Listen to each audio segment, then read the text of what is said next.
कशमाला हर सूरत में यही चाहती है कि वो किसी न किसी तरह से दुआ का वत्ता साफ़ कर दे, दुआ को बिल्कुल ख़त्म कर दे नौशेरवां की ज़िंदगी से। तो वो इस्त्री की तारें शॉर्ट कर देती है। जैसे ही दुआ इस्त्री के हाथ लगाती है उसे करंट लगता है और वो बेहोश हो जाती है। नौशेरवां फ़ौरन से डॉक्टर को बुलाता है और उसे उठाता है तो पता चलता है उसके करंट लगा था। खिज़र जो है वो बात कर रहा होता है सुंबुल से, उसे समझाता है कि तुम्हारे भाई का बिहेवियर मुझे ज़रा पसंद नहीं है। हमारी पहली मर्तबा हम कहीं बाहर जा रहे थे जो कि हमारा प्लान बर्बाद हो गया तुम्हारे भाई की वजह से।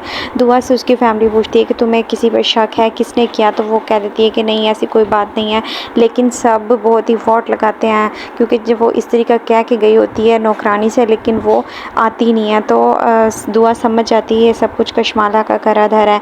तो कशमाला उसे साफ अल्फाजों में कह देती है हाँ ये मैंने ही किया था और एक दिन मैं तुम्हें मार के ही दम लूँगी। सुंबुल का हस्बैंड आता है क्योंकि उसके बाप उसे बुलाता है। खिज़र जैसे ही घर में आता है फराज उसे गंदी नज़रों से देखने शुरू कर देता है और उसे ऐसी बुरी नज़रों से देख रहा होता है जैसे खा जाएगा। तो बाप उसे समझाता है बेटा मुझे माफ़ कर दो, तुम्हारे साथ जो कुछ हुआ बेहतर ही यही है कि दोनों में नुकसान मेरी बेटी का होगा। अगर तुम दोनों में से कोई भी लड़े झगड़ेगा तो मैं ऐसा बिल्कुल नहीं चाहता। दुआ अपनी बहन फ़िज़ा से मिलने के लिए आती है घर पे। तो वो उसे पूछती है, उसे क्यों क्या पता चल गया है कि फ़राज़ जो है वो ही फ़िज़ा का हस्बैंड है। तो उसे पूछती है कि क्यों तुमसे लड़ाई करता है। तो वो बताती है कि पहले दिन तो सब कुछ ठीक था, लेकिन जैसे तुम्हारा पता चला वो मेरे साथ बहुत ही बुरा रवैया है उनका। इतने में फ़राज़ भी बाहर आ जाता है लेने के लिए, लेकिन जैसे दुआ बाहर निकलती है तो फ़राज़ देखता है।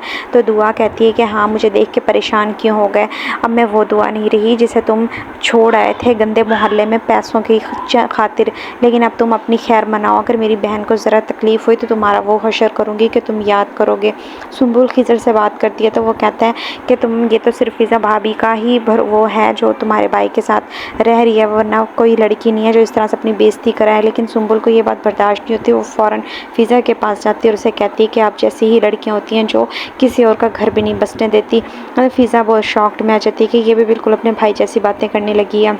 दुआ जो है वह हुक्म देती है, कहती है कि तुम ज़रा इसे फ़राज़ को देखो, ये कौन है? तो वो बताता है कि ये तो हमारे ऑफिस में काम करता है। फ़िज़ा जो है वो एक दोबारा से एक्सपेक्ट कर रही है, वो दोबारा से माँ बनने वाली है।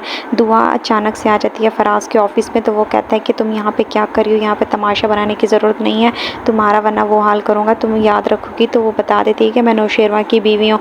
ये देख के तो फ़राज़ के जैसे छक्के उड़ जाते हैं, रंग उड़ जाते हैं। वो परेशान ही हो जाता है कि है नौशेरवां की बीवी।